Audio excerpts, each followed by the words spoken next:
হলফনামা দিতে হয় না নির্বাচনে নাতে গেলে, আপনার হলফনামায় প্রায় আপনার সম্পত্তির পরিমাণ 50-60 কোটি টাকার উপরে দেখাচ্ছে, এবং তা নিয়ে অনেকেই বলছে আরে বাপ রে বাপ, রচনা বন্দ্যোপাধ্যায় এত বড় লোক, কোটি কোটি টাকা দেখছেন তো, মানে অনেকেই বলছে, আপনার জগতের লোকজনই বলছে, আমাকে অনেকেই বলেছে যে কোটি কোটি টাকা রচনা বন্দ্যোপাধ্যায়, দেখুন আবার রাজনীতিতে চলে এসছে। কি বলবো, আবার হাসি পাচ্ছে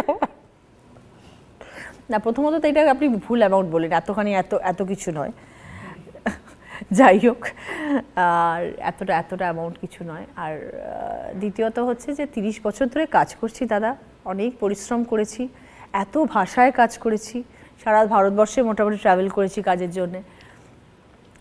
এত কিছু করার পরে যদি এইটুকু সঞ্চয় না করতে পারলাম, তাহলে আর কাজ কি করলাম?